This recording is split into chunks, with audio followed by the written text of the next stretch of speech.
વાપી મહાનગરપાલિકાનું સૌપ્રથમ ઐતિહાસિક બજેટ રજૂ 754 કરોડની આવક સાથે પ્રાથમિક સુવિધાઓના વિકાસ પર ભાર.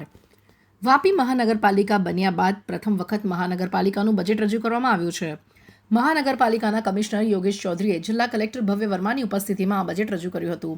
મહાનગરપાલિકાના પ્રથમ બજેટનું કદ ઐતિહાસિક ગણાય છે.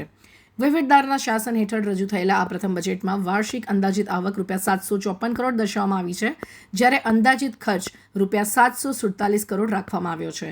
આ બજેટમાં કોઈ મોટા પ્રોજેક્ટોની જાહેરાત કરવામાં આવી નથી, પરંતુ મહાનગરપાલિકા વિસ્તારમાં સમાવિષ્ટ તમામ વિસ્તારોના સર્વાંગી વિકાસને ધ્યાનમાં રાખીને વિવિધ જોગવાઈઓ કરવામાં આવી છે.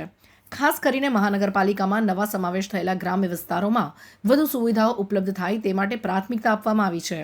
બજેટમાં મોટા પ્રોજેક્ટ કરતાં શહેરના તમામ વોર્ડોમાં પ્રાથમિક સુવિધાઓના વિકાસ પર ખાસ ભાર મૂકવામાં આવ્યો છે, જેમાં રોડ, ગટર, પીવાના પાણીની વ્યવસ્થા, સ્ટ્રીટ લાઇટ તેમજ કોમન પ્લોટોમાં ગાર્ડન જેવી સુવિધાઓ માટે જરૂરી જોગવાઈઓ કરવામાં આવી છે.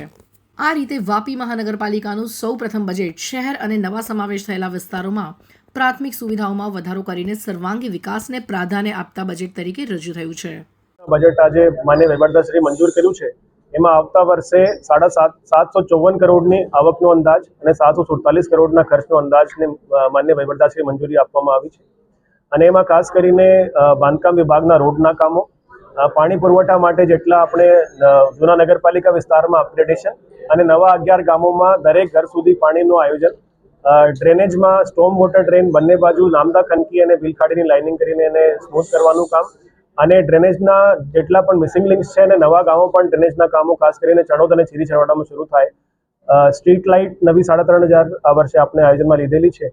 અને આ સિવાય આંગણવાડી હોય, અર્બન PHC હોય, સ્પોર્ટ્સ ફેસિલિટી હોય, ગાર્ડન ડેવલપમેન્ટ હોય, સિટી બ્યુટિફિકેશન હોય, CCTV સર્વેલન્સ હોય, આ બધાને આપણે બજેટમાં સ્થાન આપવામાં આવ્યું છે.